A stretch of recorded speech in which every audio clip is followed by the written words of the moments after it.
Hello, on se retrouve aujourd'hui pour le 18e épisode de podcast et je suis accompagnée de Stargirl. Bonjour, Comment tu vas? ça va très bien et toi? Ça va super.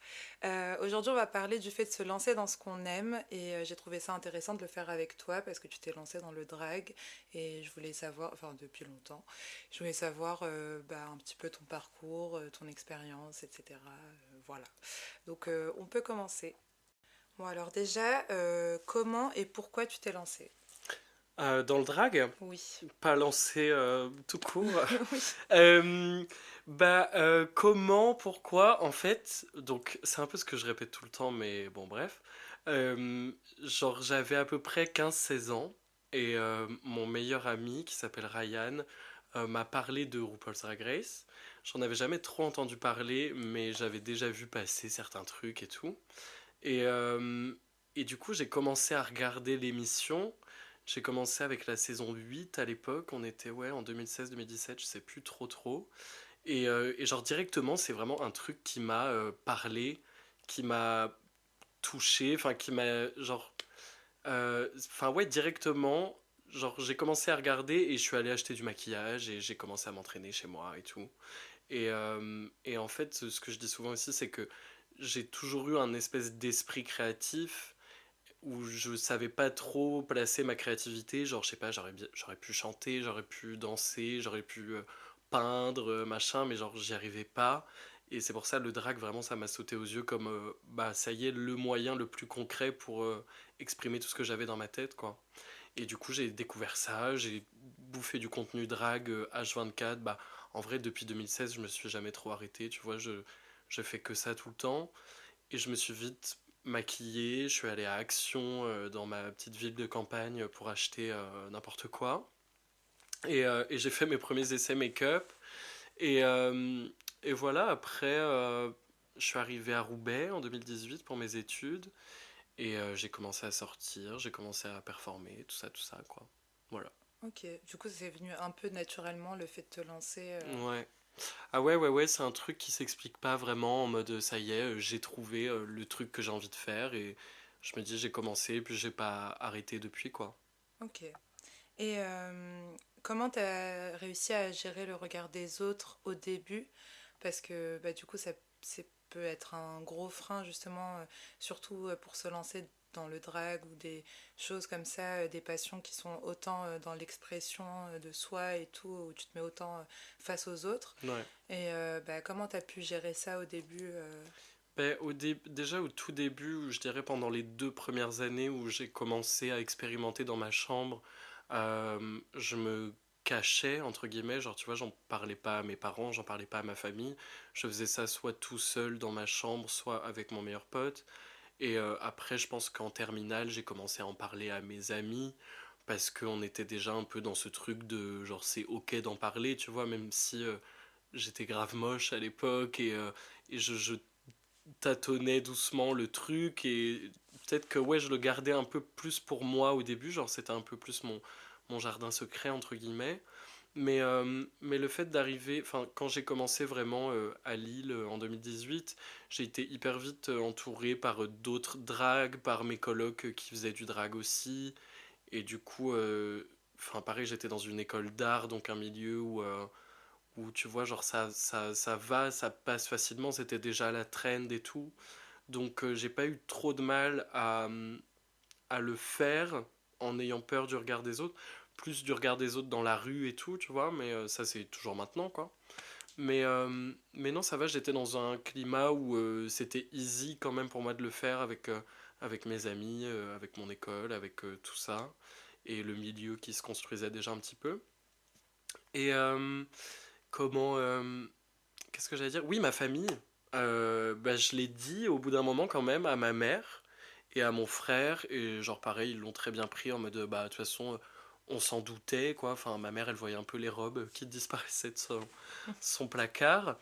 Et, euh, et je l'ai dit à mon père aussi une fois quand il est venu me voir à Lille, parce que on sortait au bar et tout. Il y a des gens qui.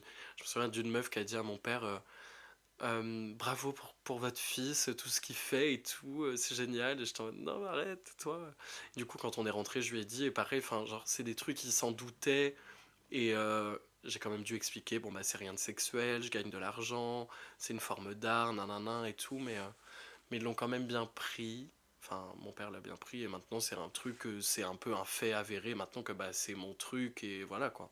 Mm. Mais, euh, mais ouais, je pense que c'était surtout plus compliqué au début quand j'étais au lycée avec mes potes qui comprenaient pas forcément. Mais vu que j'ai vite basculé dans un environnement full drague partout, ça va quoi. Ok. Voilà.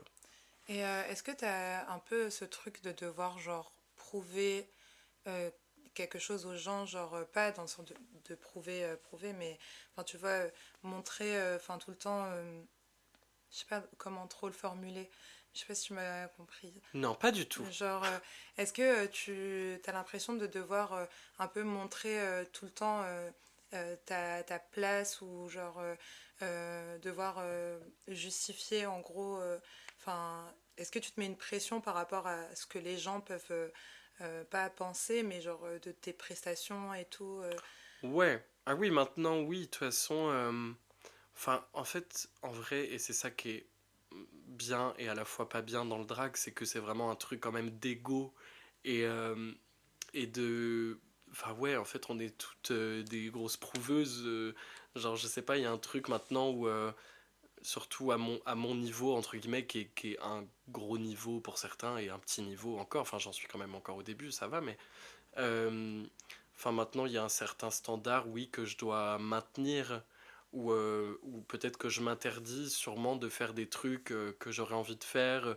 Et ça, j'y pensais il y a pas longtemps, j'ai peut-être toujours une peur du ridicule, tu vois. Ouais, voilà, Et c'était un peu sur ouais, ça oui, aussi. complètement. Parce que justement, peut-être qu'avant, j'étais un peu plus ridicule et j'avais plus des regards en mode oula, qu'est-ce qu'elle fait et tout, qu'est-ce qu'il fait. Enfin, et maintenant, ça me le fait toujours un peu, mais du coup, maintenant que j'ai cette bonne base sur laquelle m'appuyer, ça va quoi.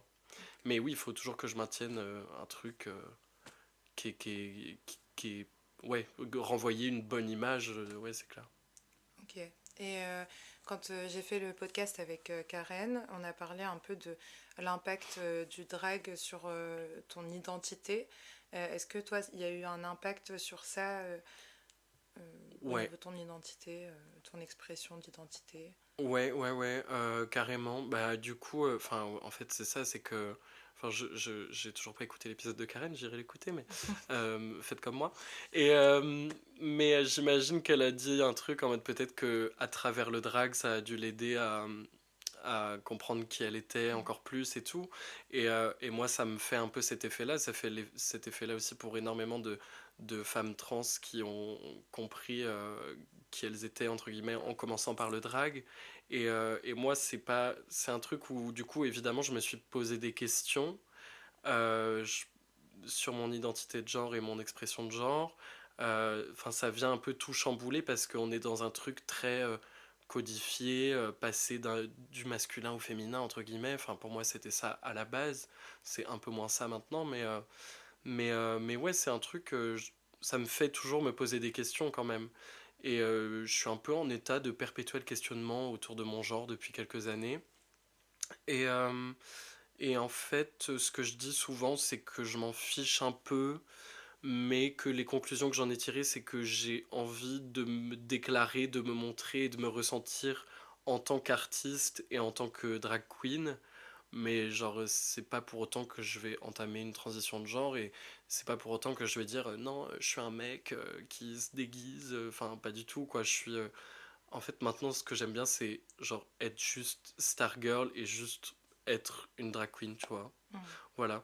Mais il y a plein de ressentis différents, mais moi, j'aime bien me penser comme ça. Genre, enfin, c'est trop bizarre, c'est comme si je disais mon identité de genre, c'est d'être une drag queen. Enfin, c'est pas vraiment ça, mais en fait, je suis tellement focus sur ça que le reste, je m'en fiche un peu. Genre, j'ai pas envie d'être une femme, j'ai pas envie d'être un homme non plus. Genre, juste, je m'en fiche, quoi. J'ai envie de faire du drag. Mm. Voilà.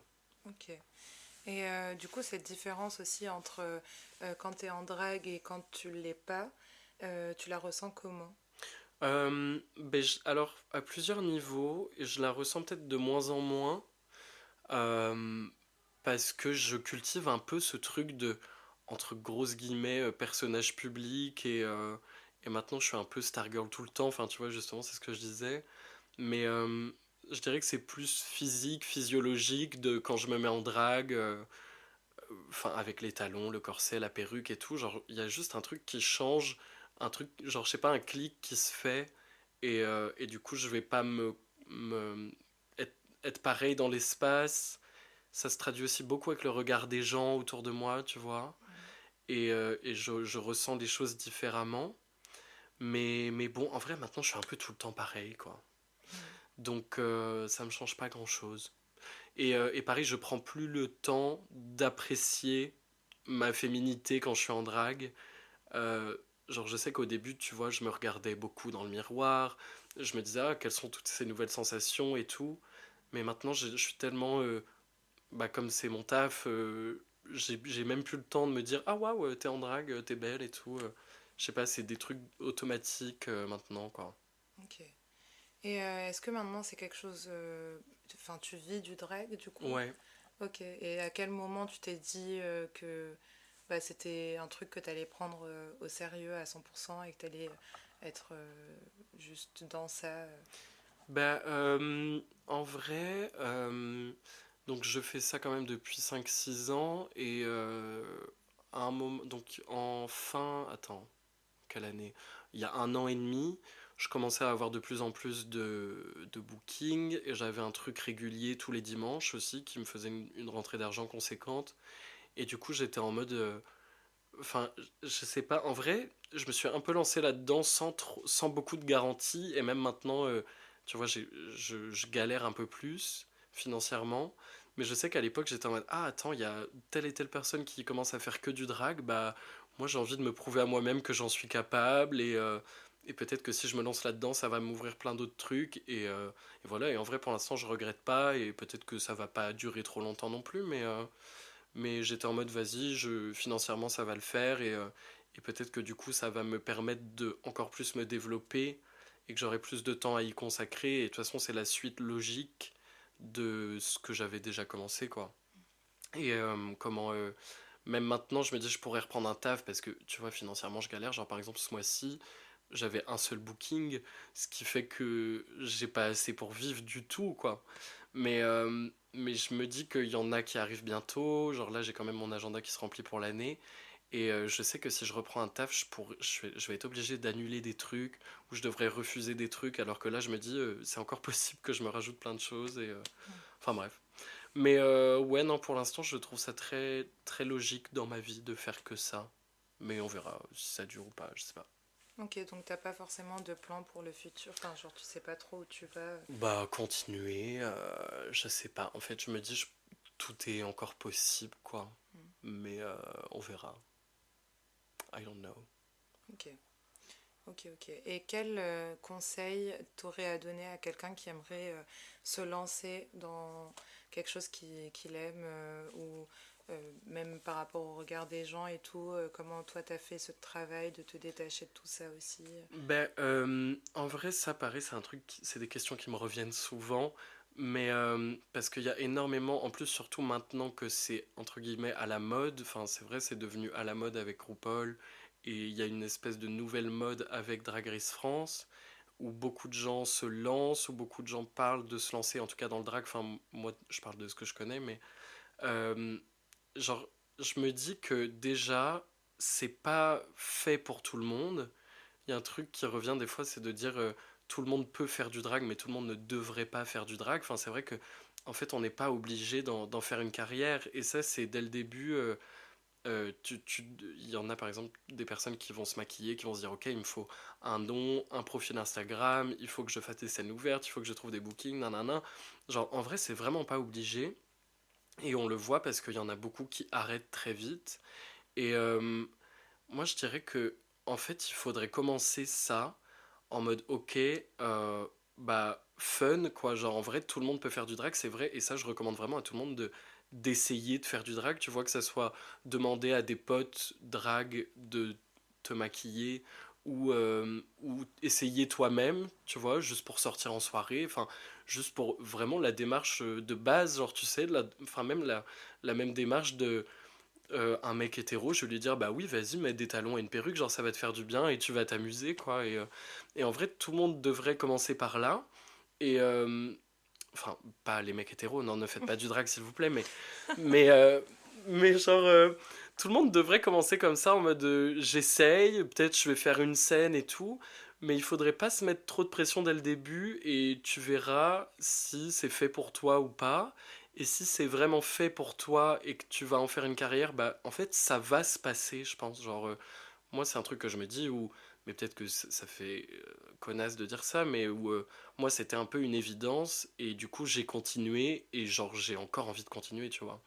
Mais en vrai, si t'as pas envie de continuer ou de te mettre trop de pression, c'est ok aussi. Genre, je pense qu'il faut dans tous les cas essayer, expérimenter et voir où ça nous mène, quoi. Et il y a un truc de justement le regard des autres, est-ce que j'ose pas, ça évidemment c'est des questions qui viennent, mais en fait pour moi c'est quand même secondaire, quoi. Parce que si t'as envie de faire quelque chose, tu vas le faire, genre. Et moi je me dis, ça m'aurait fait chier de rester paralysé par ma peur du regard des autres, ma peur de pas être à la hauteur. Enfin, ça, c'est évidemment des trucs qui sont naturels et qui viennent et que je ressens moi-même encore maintenant, mais enfin, j'ai l'impression d'être un connard en mode euh, si on veut, on peut. Enfin, tu vois, genre en mode Non, mais je l'ai parce que quand j'ai fait le podcast sur les limites de la créativité, que j'ai parlé du fait de se lancer, j'étais en mode, bah, en fait, juste fais-le, lance-toi, parce que pareil, il y avait ce truc de, bah, si on veut, on peut. Enfin, je sortais que bah des oui, en citations fait, de merde on comme est des ça. libéraux américains. Mais oui, mais sauf que, bah, en fait, en soi, c'est le cas. Si, bah, si tu le fais pas là, bah, tu vas dans 20 ans, tu vas te dire, putain, si je l'avais fait, Ouais, j'en serais grave, où aujourd'hui? Mais pareil, exactement. c'est des phrases bateau, quoi. Je pense que y a un truc de. En fait, ça, c'est des questions que tu pourras te poser après, tu vois. En mode. Par exemple, quelqu'un qui. Il y en a beaucoup des gens qui disent je vais commencer le drag, j'ai une idée de mon drag et tout. Nanana. Et moi, souvent, je suis en mode oui, oui, c'est ça. Enfin, en fait, je vois que tu vas pas le faire parce que tu réfléchis trop, tu te mets trop de barrières. Mais en fait, vas-y, fais-le. Fais-le même seul chez toi dans ta chambre, tu vois. Du coup, il n'y a pas de risque, entre guillemets. Enfin, si, ça peut, hein, ça dépend des milieux familiaux des gens, mais, euh, mais après, du coup, tu te poseras ces questions-là après de est-ce que je suis à la hauteur, est-ce que le regard des autres, nanana, genre, et si c'est fait pour toi, tu vas continuer à le faire, et du coup, ces trucs-là, ils vont finir par s'envoler, quoi. Mm. Je sais pas. Genre, moi, je trouve ça un peu dommage de se mettre trop de barrières avant de commencer à faire les choses, quoi. Mais du coup, ça veut dire que les gens, après, ils finissent par ne pas le faire, et voilà, ils regrettent 20 ans Mm. après, quoi. Ce qui Mm. est dommage. Oui, carrément. Du coup, je t'ai dit que j'avais fait un podcast sur les limites de la créativité et tout. Euh, et Avec euh, qui toute seule? Toute seule et avec Lucas. Ok. Et du coup, dedans aussi, on avait parlé de la limite aussi de la page blanche aussi, enfin les moments. Est-ce que toi, tu rencontres ce genre de choses dans ta créativité? Est-ce qu'il y a des moments où tu ne sais plus quoi créer, tu ne sais plus où aller dans le drag et comment tu gères ça? Ouais, carrément. Et en fait, ça, c'est un truc, enfin, qui est à la fois, en fait, ce qui est cool avec le drag, c'est que ça permet tout. Genre, c'est une forme d'art où il peut tout se passer, tu vois, des trucs hyper drôles, des trucs hyper tristes, des trucs hyper mode. Enfin, en fait, on peut tout y mettre et il y a tellement de styles de drag différents et c'est ça qui est trop bien avec le drag, c'est que, enfin, tout est possible et que même si je pense être en manque d'inspiration et tout, je peux toujours puiser dans ma tête et me dire ah mais ce truc là que j'ai jamais osé faire, je peux le faire quoi. Mm. Genre, enfin tu vois, tout est possible, c'est ça qui est bien. Mais après par exemple tu vois là je pense à par exemple Drag Race où je trouve que ça commence un peu à tourner en rond parce que c'est souvent les mêmes personnes qui sont un peu castées et on voit un peu les archétypes qui reviennent en boucle et tout. Mais dans le drag, tout est possible. Donc c'est ça au moins qui est bien et ce qui fait que ça continue de fonctionner, je pense. Attention, je vais... Non, pas roter, j'arrive pas à roter. Je suis vraiment un gros PD. Bon, bref. Mais du coup, moi, ça m'arrive aussi. En fait, ce qui me bloque surtout, c'est les moyens. des fois où j'ai pas trop de thunes, j'ai pas forcément tous les contacts qu'il faut, j'ai pas tous les skills, tu vois, je fais pas de couture, je chante pas, je danse pas et tout. Enfin, ça, c'est des trucs que je devrais faire, genre, entre guillemets, pour si je suis le guide du bon artiste drag. Mais, euh, mais ouais, du coup, ça m'arrive. En fait, c'est surtout quand on a des trucs qui nous sont un peu imposés, quoi. Après, je sais que moi, je fonctionne, par exemple, genre, c'est très bête, mais j'ai découvert une chanson il y a 3 jours, là. Et du coup, je me dis, ah, c'est sûr que je vais la performer. Je commence déjà à y réfléchir. Et il va falloir que je trouve le moment, là, dans les prochaines semaines ou les prochains mois, pour le faire. Et genre, ça me vient quand même, genre, ça me tombe dessus un peu tout le temps. Mais, euh, mais après, ouais, je bosse avec les limites que j'ai et que je me mets. Et je pourrais tellement toujours aller plus loin, quoi. Voilà, ce qui est un peu bête, mais bref. Genre, enfin, du coup, pour revenir à ta question, j'ai l'impression de dire n'importe quoi, d'être chat GPT, je dis des mots au hasard. N'importe quoi. Euh, mais ouais, ça arrive, et du coup, c'est pas plaisant, parce que, par exemple, je sais en mode, ah, j'ai un truc dans 2 semaines, bon, bah, je vais refaire une perf, je vais remettre une perruque que j'ai déjà Mm. mis plein de fois, et du coup, c'est pas très épanouissant, quoi. Mais bon, justement, j'aime bien me dire que j'ai encore du temps devant moi pour tester plein de trucs, quoi. Mm. Et que j'évolue doucement, mais sûrement. Ok. Et tu es dans un milieu du coup qui dépend beaucoup des gens. Enfin, si ça fonctionne, c'est en fonction des gens, tu vois, genre Du c'est public? du public, ouais. Comment tu vis ça? Parce que, enfin, par exemple, moi j'aimerais trop vivre de la création de contenu, de créer du contenu de partout sur toutes les plateformes et tout, mais ça dépend pas de moi. Ça Ouais, dépend vraiment bah, du public et si le public veut que ça fonctionne pour moi ou pas. Et toi, tu dois rencontrer un peu ce même défi ouais, et carrément. comment tu le vois et comment tu le gères. Bah, ça, c'est quelque chose qui me fait très peur, d'ailleurs, genre en mode... Enfin, tu vois, je me dis, entre guillemets, là, en ce moment, depuis 1 an ou 2, j'arrive à bien fonctionner à Lille, j'arrive à bien fonctionner en France. Mais tu sais, j'ai très peur de voir ce truc de, oh là, un jour, mes likes sur mes posts vont Mhm. diminuer, et puis on va m'appeler de moins en moins, et je sais, et du coup, c'est pour ça qu'il faut continuer enfin, d'être toujours dans la production, et d'être dans ce truc très capitaliste de ok, je vais créer des nouvelles choses, je vais me faire remarquer de telle façon différente et tout. Enfin, après, voilà, ça, c'est des trucs d'aujourd'hui, oui, il faut toujours qu'on arrive à faire des trucs. Mais ouais, ça fait peur. Et en vrai, ça fait peur, justement, au niveau du public. Genre, je sais qu'en ce moment, depuis quelques mois, on remarque que il y a de moins en moins de monde au show à Lille, mais pas que à Lille, dans plusieurs villes de France, où maintenant il y a tellement de drag shows partout, tout le temps, et les gens ont un peu vu ce que c'était, que peut-être ils viennent moins. Et ça, c'est un peu flippant, tu vois, en mode j'ai trop peur que l'effet de mode passe. Est-ce que c'est un truc qui va rester En fait, ce qui fonctionne maintenant, c'est quand il y a des meufs de Drag Race qui viennent et qui sont bookées. Donc là, on est sûr de ramener du public. Mais bon, j'ai pas envie d'être que là-dedans non plus. J'aimerais bien fonctionner un peu toute seule et pas avoir besoin de programmer telle ou telle personne. Et de se dire que peut-être que bah, du coup, quand Drag Race France va s'arrêter, ça va créer un désintérêt total parce qu'on est rentré dans ce fonctionnement autour de l'émission maintenant. Mhm. Enfin bref. Mais ouais, c'est pour ça que, genre, je me dis justement, il faut que je continue de faire des trucs nouveaux et de surprendre pour susciter l'intérêt encore longtemps et que même si le système autour de moi tombe, moi je pourrais rester. Mais du coup, bah pour rester, vas-y, il faut que je me sorte les doigts du cul, quoi. Mhm. Voilà. Donc c'est une pression constante par rapport à ça, alors que Ouais. c'est quelque chose de créatif, du coup, il faut pas trop se mettre la pression non plus. Du coup, il y a ce... Bah oui, c'est ça, genre. Mais en fait, c'est ça le truc aussi, c'est que, enfin, quand je compare la scène en 2017-2018, qui était beaucoup plus fun, orienté fun et orienté soirée, on s'habille, on sort et tout.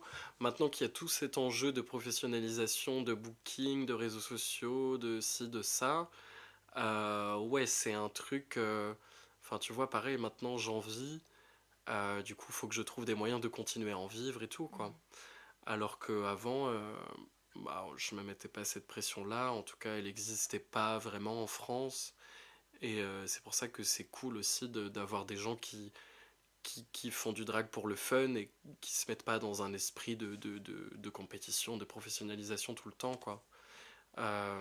Parce que ça gâche un peu le truc et c'est compliqué après pour des gens comme moi qui essayent, qui essayent de survivre. Non, mais enfin, j'en sais rien. Non, mais ouais, je vois ce que tu veux dire. Mais du coup, ton mot de fin un peu sur tout ça, ce serait plus de ne pas se prendre la tête quand on se lance et faire les Ouais. choses.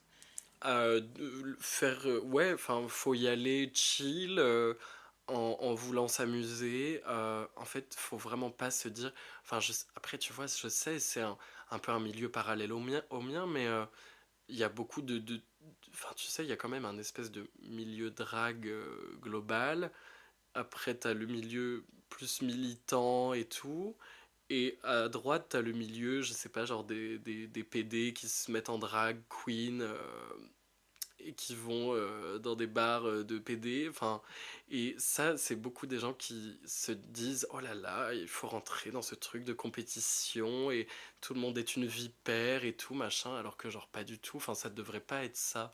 Genre, ça devrait juste être on s'amuse, on est qui on est. Bon, après, c'est un peu marrant aussi.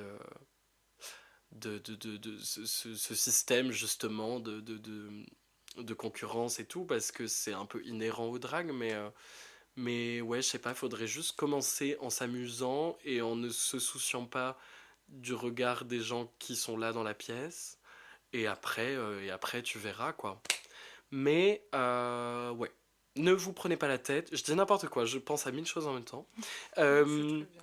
ne vous prenez pas la tête et vous verrez ce que ça donne après quoi. Ok.